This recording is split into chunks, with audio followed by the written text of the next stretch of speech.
वरना ऐसे राशन खाते खाते आप मर जाएंगे। यहाँ पैसा बचाने लग जाते हैं कि सब्जी में नमक कम है, तो जिसका जन्म हुआ है उसकी मृत्यु तय है।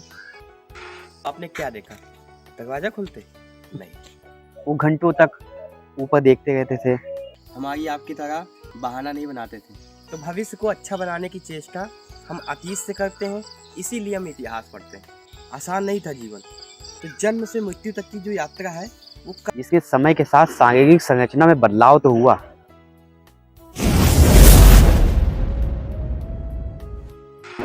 क्या देखा? दरवाजा खुलते नहीं। जब आप किताब खोलेंगे तो आपके दिमाग का दरवाजा खुलेगा। तो कभी आप गौर कीजिएगा तो आप पाएंगे कि चाहे राम हो, चाहे बुद्ध हो, चाहे अब्दुल कलाम हो या अब्राहम लिंकन हो, उनके जीवन में कोई चमत्कार नहीं था, लेकिन इन्होंने अपने कर्म से, अपने अर्जित विद्या से, अपने पुरुषार्थ से जो कमाया, उसी की वजह से ये आगे बढ़ पाए। तो समस्या आई, उसका सामना किया, उसके पीछे डटे रहे। हमारी आपकी तरह बहाना नहीं बनाते थे, परिस्थिति को दोष नहीं दिया कि सब्जी में नमक कम है, ये है वो है। तो हम बात करेंगे उस बालक की जिसने रामेश्वरम से लेकर राष्ट्रपति भवन तक की यात्रा कैसे तय की। तो भविष्य को अच्छा बनाने की चेष्टा हम अतीत से करते हैं, इसीलिए हम इतिहास पढ़ते हैं। जैसे अब आप ओशो को पढ़िए, आप बुद्ध को पढ़िए, आप राम को पढ़िए, आप नानक देव को पढ़िए, आप महावीर स्वामी को पढ़िए, अब्राहम लिंकन को पढ़िए या अब्दुल कलाम को पढ़िए। आप इनसे सीख पाएंगे कि इनके जीवन में कितनी समस्या थी। आसान नहीं था जीवन। जैसा कि आपको पता है कि अब्दुल कलाम के पास पैसे नहीं थे पढ़ने के लिए, वो अखबार बेचा करते थे। तो जिसका जन्म हुआ है उसकी मृत्यु तय है। तो जन्म से मृत्यु तक की जो यात्रा है वो कर्म की यात्रा है। कर्म की वजह से व्यक्ति ना रहने पर भी उसको याद किया जाता है। तो कोई भी बुद्ध बन सकता है, कोई भी अब्दुल कलाम बन सकता है उनके दिए गए रास्ते पर चलकर, वरना ऐसे राशन खाते खाते आप मर जाएंगे, कोई दुनिया नहीं याद करेगी।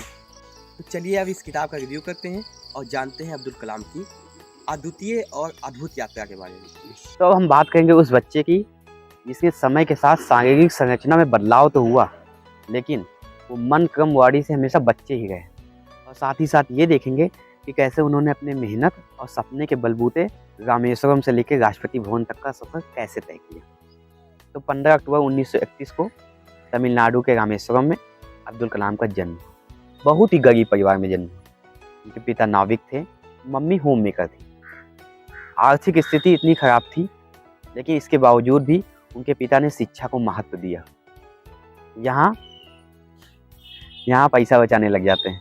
तो जैसे ओशो, अब्राहम लिंकन, विवेकानंद के अंदर सीखने की भूख थी, ऐसे ही अब्दुल कलाम के अंदर थी। लेकिन उनकी जो रुचि थी वो विज्ञान क्षेत्र में थी। वो घंटों तक ऊपर देखते रहते थे और सोचते थे क्या मैं भी उड़ सकता हूँ। तो शुरुआती दिन उनके इतने कठिन थे, इतनी आर्थिक तंगी थी कि उन्हें परिवार चलाने के लिए अखबार बेचना पड़ा। लेकिन उनका जो सपना था आसमान को छूने का, वो हमेशा उनको प्रेरित करता रहा। तो स्कूल में जो उनके टीचर थे वो जान गए थे कि ये कुछ बड़ा करेंगे। तो एक दिन जब वो क्लास में बैठे थे तो उनके टीचर ने उनको रॉकेट के बारे में समझाया। अब उन्होंने सोचा ही था इसके बारे में पहले, तो उनको इच्छा शक्ति मिली और उन्होंने तभी से ये ठान लिया कि भारत को तकनीकी और विज्ञान में आगे लेके जाना है। तो जब उनका स्कूल कंप्लीट हो गया, उसके बाद मद्रास इंस्टीट्यूट ऑफ टेक्नोलॉजी से उन्होंने इंजीनियरिंग कंप्लीट की। और पैसे तब भी नहीं थे, लेकिन इंजीनियरिंग करते करते उनके अंदर मेहनत करने की क्षमता आ गई। पैसे की तंगी इतनी ज़्यादा थी कि उनकी बहन को गहना बेचना पड़ा उनको पढ़ाने के लिए, जो बाद में उनको बहुत प्रेरणा मिली उससे। Then after completing his study he started working in DRDO and ISRO। तो उनके जीवन में सबसे बड़ा बदलाव तब आया जब उन्हें भारत की पहली स्वदेशी सैटेलाइट लॉन्च व्हीकल बनाने की जिम्मेदारी सौंपी गई। तो बहुत खुश हुए। उसके बाद वो और उनकी पूरी टीम मिलकर दिन रात मेहनत कर 1980 भारत का पहला स्वदेशी सैटेलाइट रोहिणी बनाकर तैयार कर दिया। तब समय आ गया था उसको अंतरिक्ष में स्थापित करने का। उन्होंने किया, लेकिन दुर्भाग्यवश ये असफल रहा, जिसकी वजह से उनको बहुत बड़ा झटका लगा। बहुत परेशान हुए, बहुत उदास थे। तो फिर उनके सीनियर उनके पास आए। उन्होंने कहा कि सफलता और असफलता जीवन का हिस्सा है, लेकिन हार मानना विकल्प नहीं है, जिसकी वजह से उनको बहुत ताकत मिली। फिर उन्होंने डिसाइड किया कि अब फिर उसी उत्साह से फिर से काम पे लग जाएंगे। If I am not wrong, तो 1998 में उनको सबसे बड़ी उपलब्धि मिली।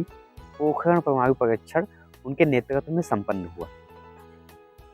उसकी सफलता के बाद भारत एक परमाणु शक्ति के रूप में जाना जाने लगा और तभी से उनको नाम मिल गया था मिसाइल मैन ऑफ इंडिया।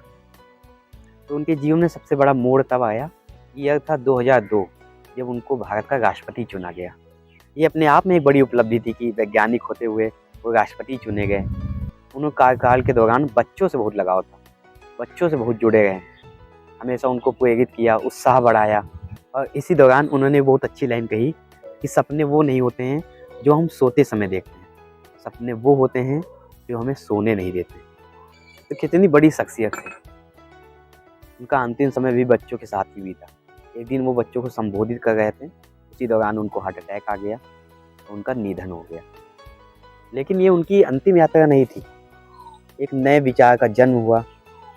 तो अब्दुल कलाम एक व्यक्ति नहीं है, वो एक ऐसी विचारधारा है जो कभी ख़त्म ही नहीं होती। भले ही हमारे बीच आज वो नहीं है, लेकिन उनके विचारों को पढ़कर हमारे अंदर एक उत्साह आता है कि हम भी कुछ नया कर सकते हैं, कुछ भी कर सकते हैं।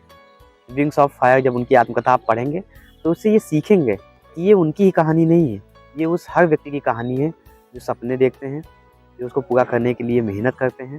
इनको पढ़ के आप ये सीखेंगे कि एक सामान्य परिवार में जन्मा बालक अपनी मेहनत से, अपने कर्म से, अपने अर्जित विद्या से राष्ट्रपति बन सकता है। तो उनके निधन के बाद जब उनके कमरे को चेक किया गया तो उनके कमरे में बहुत सारी चीज़ मिली, जो अपने आप में एक बड़ी बात है, उसे बहुत कुछ सीख सकते हैं। उनके कमरे में सबसे ज़्यादा किताबें मिली। उनके पास 4 या 5 सूट थे खाली, बहुत कम कपड़े थे। उनके कमरे में उनकी मम्मी की फ़ोटो थी, बहुत सारे पत्र मिले जो उनको बच्चों ने दिए थे, उसको उन्होंने बहुत संभाल के रखा था। कुछ नोट्स मिले, कैसे और अच्छा किया जा सकता है, भारत को कैसे आगे बढ़ाया जा सकता है। उनके कुछ मेडल थे उसमें। इन सबसे पता चलता है कि व्यक्ति कर्म से कहाँ पहुँच सकता है। तो धरती पे आया हो तो कुछ ऐसा कर जाओ कि लोग याद रखें। तो ऐसे महानायक, ऐसे आइडियल को हम नमन करते हैं और इनके विचार हमेशा हमारे जीवन में काम आएंगे। तो हमेशा ऐसे लोग को पढ़ो जिनसे उत्साह मिले, नई नई चीज़ें सीखने को मिले, और जीवन में हम भी जब यहाँ से जाएं तो लोग याद करें। आप सभी का बहुत बहुत धन्यवाद। तो आपको जो भी अच्छा लगे आप कमेंट कर सकते हैं और बता सकते हैं कि कहाँ गलतियाँ हुई या क्या और अच्छा किया जा सकता है। बहुत बहुत धन्यवाद।